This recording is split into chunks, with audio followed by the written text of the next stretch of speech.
Baby dot dot इस hotel में आ जाओ ना प्लीज़। मुझे अच्छा नहीं लग रहा है। मैं अभी बिल्कुल भी नहीं आ सकती हूँ क्योंकि मुझे काम है। क्यों बेबी, तुम क्यों नहीं आ सकती हो? मेरी तबीयत थोड़ा ठीक नहीं है, प्लीज़ आ जाओ ना। तुम्हारी बहुत ज़रूरत है मुझे। ठीक है, मैं आ रही हूँ। इतना मत पकाओ मुझे। त्यांग, जल्दी से इस डॉट डॉट होटल में चले आओ क्योंकि तुम्हारी बहुत ज़रूरत है। क्योंकि ये काम तुम्हारी सिवा कोई कर भी नहीं सकता है। वो इंसान मर जाएगी। त्यांग प्लीज़ जल्दी से आ जाओ। ओके सर, मैं अभी आ रही हूँ। ये बोल के त्यांग हॉस्पिटल से निकल जाती है उस होटल की तरफ। त्यांग इस होटल में किसी पेशेंट को देखने के लिए आया था। वो उसका काम करते उस होटल रूम से बाहर निकल के दूसरी तरफ त्यांग की आँख चली जाती है। साफ साफ दिखाई दे रहा था। दरवाज़ा खुला था। दरवाजे के सामने जियोन खड़ा था। उसके पीछे से त्यांग ने पहचान लिया और बिस्तर पे लेटी हुई थी जेनी, और भी एक चादर से। उसके शरीर में कुछ है या नहीं है तो पता नहीं चल रहा था, लेकिन होटल रूम की हालत ऐसा था।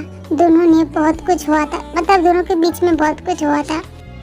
दोनों को एक होटल रूम में देख के अचानक त्यांग की पैर दो कदम पीछे चला जाता है। त्यांग को बहुत ही बुरा लग रहा था। क्यों लग रहा था त्यांग को ये पता नहीं है। त्यांग क्या जीवन से प्यार करता है ये भी तो इसको पता नहीं, लेकिन उसको बुरा क्यों लग रहा है जेनी के साथ जीवन को देख के। त्यांग की तबीयत अचानक खराब होने लगता है। उसकी सर घूमने लगता है, उल्टियाँ भी होने लगता है। ऐसा क्यों हो रहा है त्यांग को पता भी नहीं है। अचानक त्यांग अभी गिरने वाला था। उसी टाइम सोविंग त्यांग को पकड़ लेता है। सर्कस यूनजन आयो कहते हैं, तुम ठीक हो? चलो जल्दी से, तुम्हें हॉस्पिटल जाना चाहिए। तुम्हें इतनी पसीने क्यों आ रही है? जल्दी से मेरे साथ चलो। त्यांग भी यहाँ पे रुकना नहीं चाहता है। उसको अच्छा भी नहीं लग रहा था उसकी बहन के साथ। उसके पति के देख के कौन ही सहन कर सकता है। इसीलिए जल्दी से त्यांग उस होटल रूम से बाहर निकल जाती है।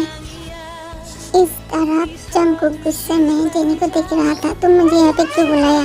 देखो ना, अचानक मेरी हेल्थ बहुत खराब हो चुकी थी, इसीलिए मैंने तुम्हें यहाँ पे बुलाया। तुम्हें देखते ही मुझे बहुत अच्छा फील होता है। जंगकुक अभी भी गेट पे खड़ा हुआ था। वो जेनी की तरफ देखता भी नहीं है। जल्दी से रेडी हो, मैं बाहर खड़ी हूँ। ये बोल के जंगकुक पे चला जाता है और जेनी जल्दी से अपने कपड़े पहन के होटल के रूम से बाहर निकल जाती है। इस तरह त्यांग हॉस्पिटल में चेकअप करने के बाद उसके हाथ पैर कांप रहा था। उसके पसीने भी छूट रहा था डर के मारे, क्योंकि वो प्रेग्नेंट है। उसी टाइम त्यांग को वो वाली रात याद आ जाती है जिस रात त्यांग की बर्थडे वाली रात को त्यांग के साथ सब कुछ हो गया था, लेकिन किसके साथ ये सब कुछ हुआ वो पता भी नहीं है। और जेनी ने कहा था वो आदमी मर चुका है, लेकिन अब त्यांग क्या करेगी इस बच्चे को लेकर। इसी से वो त्यांग बहुत परेशान है। त्यांग घबराती हुई हॉस्पिटल से बाहर निकल जाती है। त्यांग बाहर निकल के जियोन और जेनी को देखता है। उन दोनों को इग्नोर करके त्यांग वहाँ से चलने लगता है, लेकिन जेनी त्यांग के सामने आ जाती है। क्या तुम अभी यहाँ क्या कर रही हो और तुम्हारे हाथ में वो पेपर क्या है? जेनी त्यांग को कुछ बोलने भी नहीं देता है। त्यांग के हाथ से पेपर लेके देखने लगता है। क्या तुम प्रेग्नेंट हो? त्यांग जेनी के हाथ से पेपर लेना चाहती है। मुझे उस पेपर को दो, इससे तुम्हारा कोई मतलब नहीं है। जंगकुक, मेरी बहन की तो 3 महीने हो चुका है शादी का, लेकिन इतनी जल्दी बच्चे? ये किसी और का बच्चा है ना त्यांग? सच सच बताओ। जंगकुक जिनके हाथ से पेपर लेके देखने लगता है, वो भी चौंक जाता है और गुस्सा भी बहुत आता है त्यांग के ऊपर। त्यांग जंगकुक के हाथों से पेपर छीन के लेता है। ये मेरी बच्चे हैं, इसका बाप कौन है ये मैटर नहीं करता। उसका मॉम मैं हूँ, ये सबसे ज़्यादा मैटर करता है, और मुझे जाने दो। त्यांग की बात सुन के जंगकुक को तो गुस्सा आ रहा था, लेकिन अभी वो कुछ कह नहीं सकता था। और उसी टाइम त्यांग ऐसे चलने लगता है तो अचानक त्यांग की चक्कर आ जाता है, तो गिरने वाला था। उसी टाइम जंगकुक जाके त्यांग को पकड़ लेता है और उसको गोद में उठा के वहाँ से चलने लगता है। सब देख के जेनी को बहुत गुस्सा आ रहा था और वो मन में कोसने लगता है कि त्याग के पास ऐसा क्या है जो हर कोई लड़का उससे अट्रैक्ट हो जाता है। मेरा बॉयफ्रेंड भी उसके पास चला गया, उसका तो हस्बैंड है, फिर भी मेरे बॉयफ्रेंड के पीछे पड़ा हुआ है। कैसी गिरी हुई लड़की है।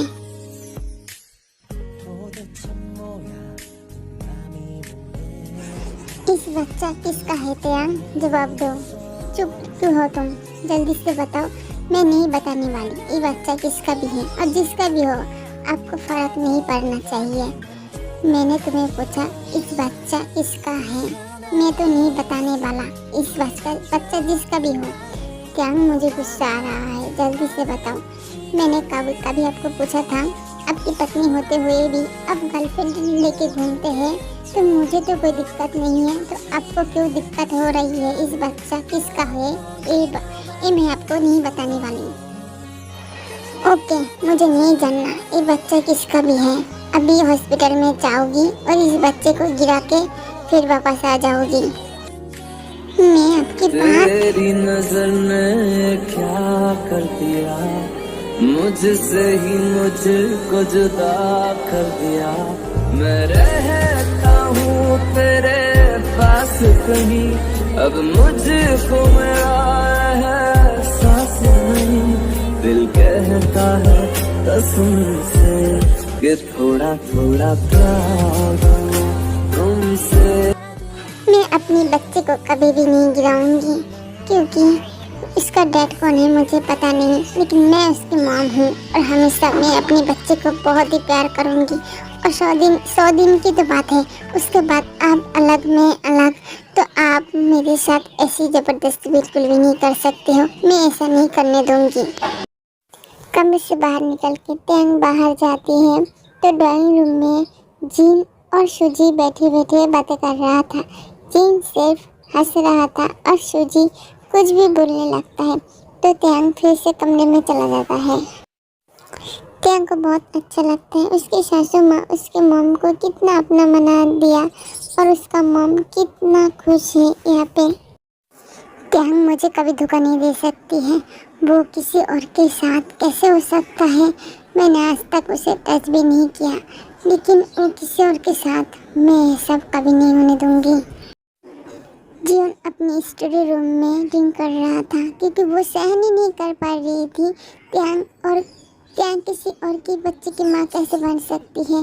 जीवन के दिल में बहुत दर्द होने लगता है, बेचैन सी भी होने लगता है। ऐसा लग रहा था जीवन अभी मर जाएगी, त्याग के बिना वो जी भी नहीं सकता है। लेकिन उसको ऐसा क्यों हो रहा है ये तो उसको पता नहीं, लेकिन एक जरूर पता है, त्याग को किसी और के साथ सोचना भी उसके लिए बहुत तकलीफ की बात है। जीवन अभी बहुत नशे में था, वो अपने कमरे में जाता है तो त्याग के पास जाने लगता है। आपको हुआ क्या है? आपको कुछ हुआ है क्या? लेकिन जीवन कुछ कहता भी नहीं, वो तो त्याग को किस करने लगता है। आपने प्रॉमिस किया था आप मुझे टच नहीं करेंगे। आई लव यू त्याग, मैं तुमसे प्यार करती हूँ। त्याग और कुछ भी नहीं कह पाता है। जीवन फिर से त्याग को किस करने लगता है और त्याग को भी अच्छा लगता है जब जीवन त्याग के पास आती है। त्याग जीवन को दूर कर ही नहीं सकता है क्योंकि वो त्याग को भी पता नहीं है। महफूज तू महसूस कर, तेरे पास हूँ मैं सदा, तुझसे नहीं हो सकता मैं पल भर भी अब जुदा। इन दोनों के बीच बहुत कुछ हो चुका था, जीवन को भी पता है और त्याग को भी पता है उन दोनों ने क्या किया। और त्याग को ऐसा लग रहा था वो रात जिस दिन होटल में त्याग के साथ ये सब कुछ हुआ था, बिल्कुल ऐसा ही लग रहा था वो रात जीवन ही था त्याग के साथ, लेकिन वो कंफर्म नहीं हो सकता है अभी। क्या चाहिए आपको? मुझे तो एक चीज़ चाहिए। मुझे जितना मालूम है मेरे पास आपकी कोई भी चीज़ नहीं है, लेकिन मुझे तो पता है तुम्हारे पास मेरी चीज़ है बहुत बड़ी, जो बहुत कीमती भी है। आप बिना बताए मेरे घर में आ चुकी हैं और मेरे साथ फ्लर्ट कर रही है। अभी अच्छा हो आपके लिए, आप यहाँ से बाहर जाइए, वरना तो मैं आपके साथ क्या करूँगी वो मुझे भी पता नहीं। अरे बेबी, अभी इतनी जल्दी क्या है? अभी शादी भी नहीं हुआ है और तुम मेरे साथ बहुत कुछ करना चाहती हो। मैं सब कुछ अभी नहीं करना चाहती हूँ, लेकिन तुम चाहो तो मैं तुम्हें एक किस का जरूर कर सकती हूँ।